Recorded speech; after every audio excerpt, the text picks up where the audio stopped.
Halo semua, salam sejahtera Malaysia. Selamat datang ke channel Vels Lifestyle. Tuan-tuan dan puan, aku nak cakap sikit tentang Perhimpunan Anti Anwar. Adakah ini satu gerakan ataupun satu usaha yang sia-sia bagi mereka yang terlibat dengan perhimpunan itu? Saya mempersoalkan, adakah ini satu gerakan yang relevan ataupun satu gerakan yang sia-sia, ataupun lebih kejam lagi disebut oleh beberapa pemerhati politik, ini satu tindakan yang bodoh. Nah, jadi saudara-saudara, berkaitan dengan isu ini, aku udah cakap sebelum ini, berkaitan dengan Himpunan Anti Anwar ini mungkin pandangan pribadi saja, satu perkara yang membuang masa. Karena buang masa, buang tenaga, buang duit untuk menyertai kempen ini. Nak jalan saja pun perlu minyak. Jadi saudara-saudara, bukankah perkara ini akan melibatkan polis? Bukankah kalau ada perhimpunan dilakukan, polis akan siasat? Nah, saudara-saudara, berkaitan dengan ini, polis akan panggil penganjur, individu Himpunan Anti Anwar. Adakah di sini penggerak kepada perhimpunan ini akan ditangkap? Begitu juga dengan semua yang berkuasa berkaitan dengan perhimpunan ini.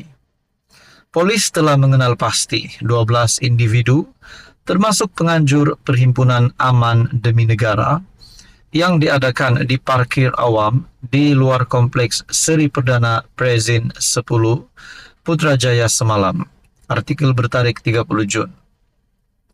Ketua Polis Kuala Lumpur Datuk Rusdi Muhammad Isa berkata, kesemua mereka akan dipanggil untuk diambil keterangan dalam masa terdekat. Pihak polis telah membuka satu kertas siasatan di bawah Seksyen 9 dalam kurungan 5 Akta Perhimpunan Aman 2012. Katanya dalam kenyataan, Rusdi berkata, penganjur tidak dapat mendapat permit berhimpun seperti ditetapkan di bawah Akta Perhimpunan Aman, Akta 736, kerana tidak mendapat kebenaran pemilik tanah, iaitu Perbadanan Putrajaya. Di sini sudah jelas-jelas perkara ini sia-sia kerana penganjur disahkan tidak mendapat permit. Jadi kenapa yang lain pula nak ikut Perhimpunan Anti Anwar ini? Kalau benar-benar nak jatuhkan Anwar, tunggulah pada PRU 16 nanti. Tapi yang pasti, Datuk Seri Anwar Ibrahim akan terus memimpin negara dan pasti membuat keputusan-keputusan untuk kebaikan rakyat Malaysia. Jadi saudara-saudara, berkaitan dengan ini apa komen Anda? Anda boleh komen di bawah. Sekian saja, teruskan bersama di dalam channel ini untuk isu dan info yang seterusnya. Halo semua, salam sejahtera Malaysia, tuan-tuan dan puan-puan yang amat dihormati. Saudara-saudara, ada saja pihak yang cuba jatuhkan Anwar, yang cuba memburuk-burukkan imej Perdana Menteri ke-10 ataupun PMX. Ada saja musuh politik Anwar yang cuba memburukkan Anwar. Tetapi kali ini saudara-saudara, serangan yang diterima Anwar tidak lain dan tidak bukan yang menjadi cerita panas di kalangan rakyat Malaysia, yaitu Himpunan Anti Anwar. Adakah ini akan menjejaskan pilihan raya kecil Dun Sungai Bakap yang terdekat ini? Rupanya tidak, kerana disahkan oleh Saifuddin. Himpunan Anti PM tak jejas kempen PRK. Mungkin musuh politik Anwar Ibrahim mungkin sekarang dalam keadaan yang suka kerana Anwar diserang melalui perhimpunan ini. Namun disangkakan Anwar jatuh, disangkakan Anwar menangis. Lain pula yang jadi, melalui Saifuddin, Himpunan Anti PM tidak akan menjejaskan kempen PRK. Jadi rakyat kena matang untuk memilih calon di PRK Dun Sungai Bakap. Dan begitu juga rakyat kena matang bahawa keputusan yang dilakukan PMX adalah satu, ataupun beberapa keputusan yang telah dilakukan PMX berkaitan dengan isu diesel, berkaitan dengan banyaklah berkaitan dengan ekonomi di Malaysia. Sudah pasti itu demi kebaikan negara.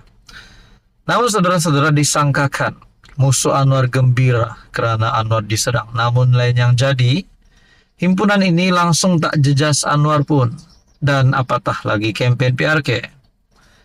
Ini adalah bukti segala-galanya bahawa kerajaan Malaysia di bawah teraju Anwar Ibrahim dan pendekatan madani membuka ruang atau menghormati hak setiap rakyat walaupun beliau dimaki hamun.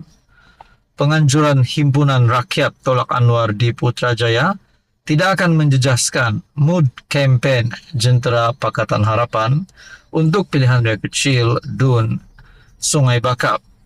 Sebaliknya, Menteri Dalam Negeri Datuk Seri Saifuddin Nasution Ismail berkata penganjuran himpunan itu membuktikan bahawa Malaysia adalah negara yang menghormati hak orang ramai untuk berhimpun secara aman serta menegur dan mengkritik pemerintah.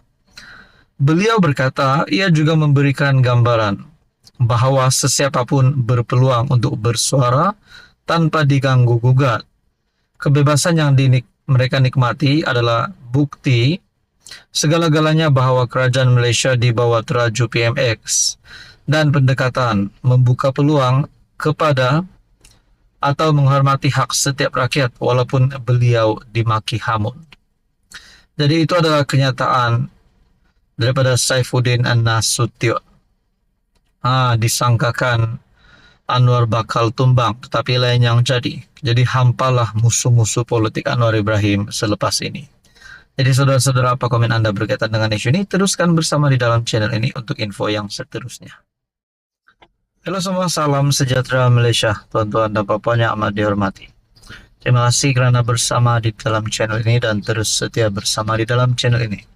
Oke, kawan-kawan semua, mari dengarkan. Ini satu isu hangat. Sekali lagi, Kelab Penyokong PAS Malaysia melalui media sosial Facebook.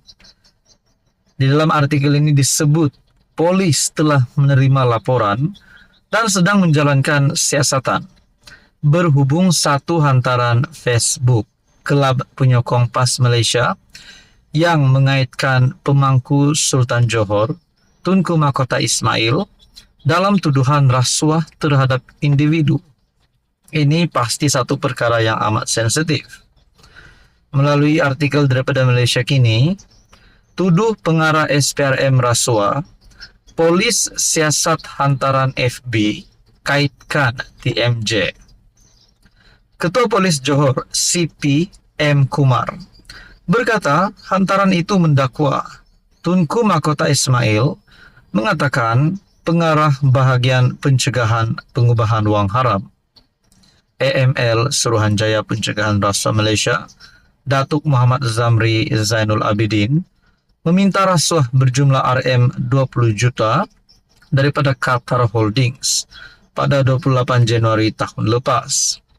Kumar berkata laporan berhubung dakwaan itu dibuat di Balai Polis Bandar Penawar, Kota Tinggi, kira-kira 4-5 menit petang semalam.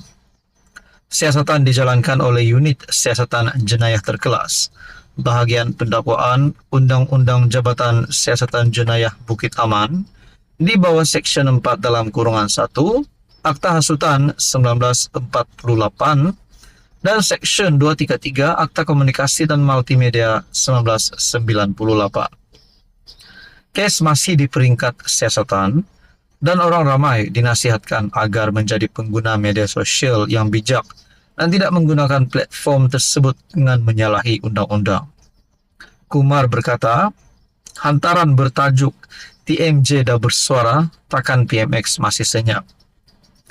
Beliau berkata tindakan tegas akan dikenakan terhadap mana-mana pihak yang membuat hantaran, menularkan ataupun berkongsi maklumat berbau hasutan, fitnah dan palsu, sehingga boleh menjejaskan ketenteraman awam serta keselamatan negara. Menteri Besar Johor Datuk On Hafiz Ghazi dilapor berkata, Johor melihat isu itu sebagai satu cubaan hasutan jahat dalam menjatuhkan institusi diraja, dan kerajaan negeri telah membuat laporan polis berhubung perkara berkenaan. Jadi di sini dinyatakan polis menerima laporan dan sedang menjalankan siasatan berhubung satu hantaran Facebook Kelab Penyokong PAS Malaysia.